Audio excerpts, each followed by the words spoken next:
Des plages de Californie aux montagnes de l'Utah. Nous sommes à Park City où une fois par an, l'indépendance du cinéma s'exprime sans contrainte. Liberté, créativité, fraternité, telle est la devise de ce festival de Sundance que nous allons vous faire vivre, côté court, côté jardin, mais toujours en immersion. Bienvenue à tous, c'est Sundance Confidentiel.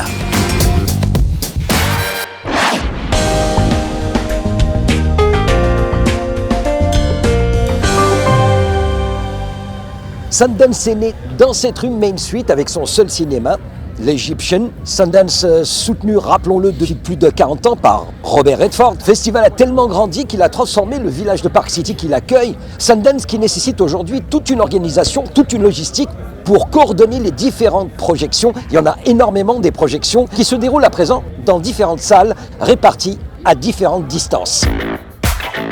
À Sundance, il n'existe pas de hiérarchie entre les superstars et les talents émergents. On a beau s'appeler Joel Edgerton ou Benedict Cumberbatch et voir la première de son film programmée à 8h du matin. Sundance was the first international festival I ever went to. I first came as a spectator. A friend of mine was in a movie and I had aspirations to be an actor, and I was like 21 or 22. I've never been to this festival before. I've watched it from afar. You know, the movies in the mountains place, and it carries such a lure for a first timer. So I know I'm a bit long in the tooth as a professional actor now, but I'm really thrilled to be here. Se faire remarquer, trouver un distributeur, c'est l'objectif numéro 1 lorsqu'on est sélectionné à Sundance. Cela peut prendre du temps, parfois jusqu'à 2 ans, comme pour ce film avec Jonathan Majors. Magazine Dream, c'est son titre, ou le parcours d'un bodybuilder amateur, film présenté à Sundance en 2023. Il sortira enfin en salle en avril.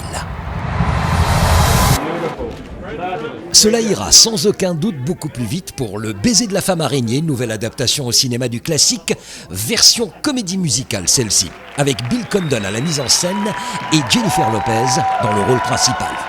This was a real labor of love. Obviously, it was an indie film. My mom introduced me to musicals when I was like 4 or 5 years old. I fell in love with them. I watched them all through our childhood. My life took this other turn, and I love it. I got to do films and make albums, but I've been waiting for a role like this my whole life. Festival de Sundance, 120 000 participants en moyenne chaque année entre cinéastes, journalistes, professionnels de l'industrie, et toujours la même impression, celle de croiser sans le savoir le prochain grand nom du cinéma. Sundance is not only a celebration of film and a celebration of art, but it's an incubator, which I've always thought made it unique in the landscape of festivals. C'était dès le départ la volonté de Robert Redford. Créer une structure pour accompagner les jeunes cinéastes, les aider à développer leurs projets puis à se faire connaître. En plus de 40 ans, l'Institut Sundance a lancé la carrière de centaines de réalisateurs. Thank you again for this wonderful honor. It's a thrill always to be at Sundance because it's a part of my life from when I was an unemployed, dreamy filmmaker to debuting my first feature to attending my first lab with Copland to being an advisor at the lab. So it's been a part of my life, and the people here, not just the landscape and the place, have been a part of my life for 30 years.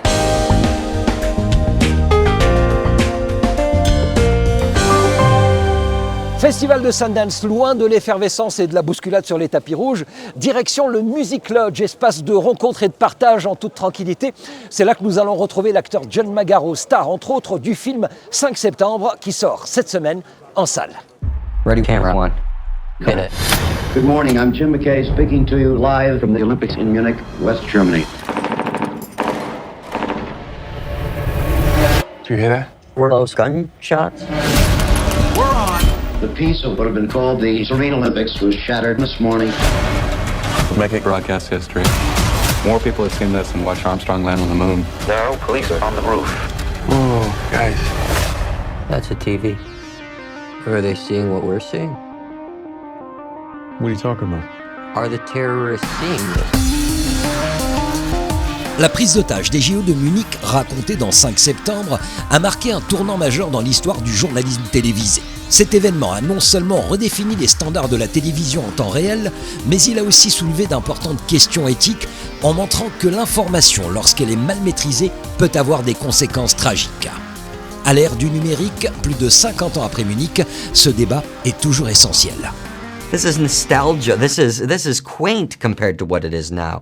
But I think to learn from history, to not repeat those mistakes, change how we're consuming tragedy currently, you have to go back to the roots. And this story is the roots of that. And maybe people will leave it with those questions about what's my responsibility as someone who has become desensitized to tragedy.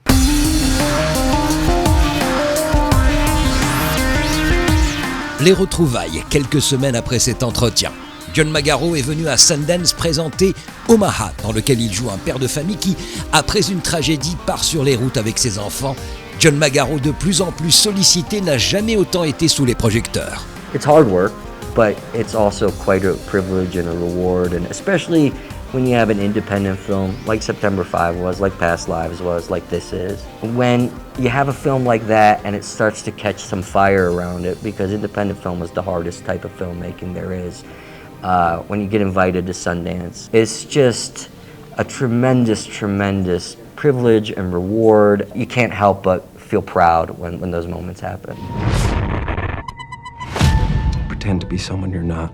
John Magaro, qui donne également la réplique à Michael Fassbender et Richard Gere, cette fois en télé, dans la série The Agency, adaptation américaine du Bureau des légendes. It takes a similar trajectory in the plotline, but I know all of us as actors came into it bringing our own thing. I certainly try to approach it with my own unique perspective and tilt on it, and Fassbender does his own version of it, and hopefully we find kind of that American dynamic of that workplace, but certainly the neuroses of the French Le Bureau is there. Et juste avant de quitter le Music Lodge pour la première d'Omaha, John Magaro a eu le temps d'échanger avec son idole, un autre John Lithgow, également présent à Sundance pour présenter son film Jimpa et qui, comme Magaro, connaît une année hyper chargée. Well, it's been a bumper crop, for sure. In quick succession, I did Conclave, The Rule of Jenny Penn, a New Zealand film, which you haven't seen yet, this wonderful thing, and then this great play in London. So yeah, I feel like, wow, it comes in handy growing old. They want old men, and there aren't many of us around who can still remember our line.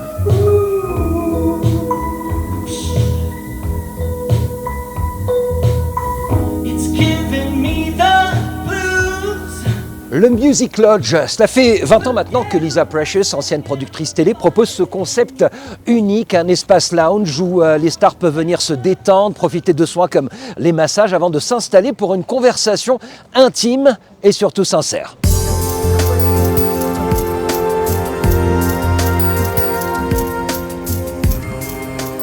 What was the vision? Because we know Sundance, it's the world most, I would say, important independent film festival, but you wanted something on the side. The entertainment world really didn't have a place comfortably to also have a voice. The talent they recognized when they came in. I keep it very quiet, very lodgy, very low key. You probably saw in the street a lot of people, energy and this and that and whatnot. I wanted the ski lodge feeling. C'est précisément cette atmosphère chaleureuse que recherchent les stars à Sundance. La douceur d'un feu de cheminée, l'impression d'être dans un salon pour une conversation entre amis. People think, okay, you go and you get 300 scripts and you get to pick your year. It doesn't work that way. As great as I am, and I'm great, don't get me wrong, I have a very nice opinion of myself. Matt Damon's also very good. You know what I mean? Leonardo DiCaprio is also very good. They see scripts before I do. And to get the opportunities that I've gotten, I'm tremendously grateful and humble in the fact that I remember, it wasn't that long ago when I remember just waiting for the phone to ring. And this is a better situation. Voici Alison Brie et Dave Franco. Ce couple dans la vie partage l'affiche de Together, le film phare de Sundance. Et dans l'ambiance feutrée du lodge, ils expliquent sans crainte comment ils parviennent à concilier vie privée et vie professionnelle, d'autant plus qu'ils collaborent fréquemment ensemble. Obviously, you don't go to an office and sit down and from 8 to 5. Is it like organized, or as we say in French, bordel organisé, which is organized chaos when you work on something? Well, when Dave and I wrote a script together, it was organized. I would say that Dave really kept us on a schedule, and I would try to set boundaries about like, okay, if we're writing from noon to 5, and then after 5 we no longer talk about writing, and I'd get into the kitchen, start making dinner, and Dave would be there right at the counter, just sort of slipping in some questions. But how would you say this if you were fighting with your boyfriend? It's rare to find an idea that I get very excited about, and when I do, I can't stop. I need to just work on it 24 hours a day until we finish. Trick me into continuing to work outside of our agreed upon work hours. But I love the drive, I love the passion. It's how you get things made.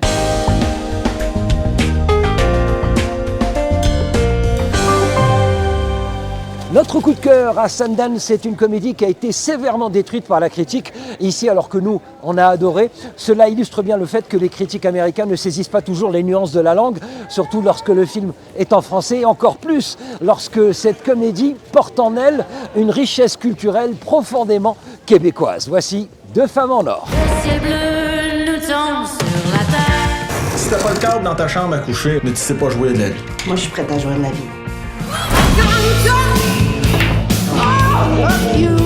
Et si je laissais ma femme? On serait ensemble? On peut être ensemble, c'est juste que je te trouve pas beau. On est supposé être un complexe écologique. Bon, ben on passe au vote. Moi, je suis contre.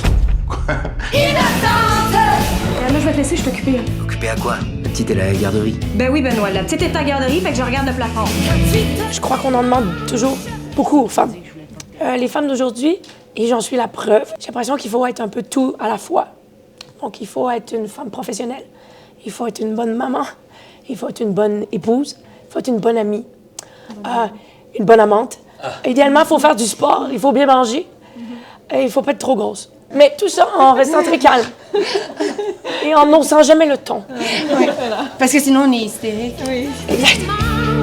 Qui c'est qui t'a dit que je voulais pas que tu regardes mes boules? Les femmes ont le droit de s'habiller comme ils veulent, mais ça ne veut pas dire qu'on a le droit de regarder. Je peux juste me regarder. Qui es-tu? C'est un film humoristique, donc c'est pas vraiment désolé, j'en fais des blagues, mais tout ça pour dire que je pense quand même qu'aujourd'hui, on en demande encore beaucoup. Malgré cette soi-disant liberté, j'ai l'impression que les responsabilités elles sont encore énormes, puis c'est encore difficile de se trouver là-dedans. Et moi, je le vis à 36 ans, avec 2 enfants et une carrière. À partir de 2027, Sundance pourrait changer de lieu, quitter Park City pour le Colorado, l'Ohio, ou tout simplement rester ici dans l'Utah, mais à Salt Lake City. C'est vrai qu'en dehors de Main Street, qui est fermée à la circulation, Park City est un vrai enfer pendant le festival avec des embouteillages monstres, ce qui met en colère les vacanciers, car rappelons-le, Park City, c'est avant tout, vous le voyez, un domaine skiable haut de gamme, très prisé par les Américains, avec notamment la station de Deer Valley, qu'on surnomme la meilleure neige au monde. Ça reste à voir. À la semaine prochaine. Bye.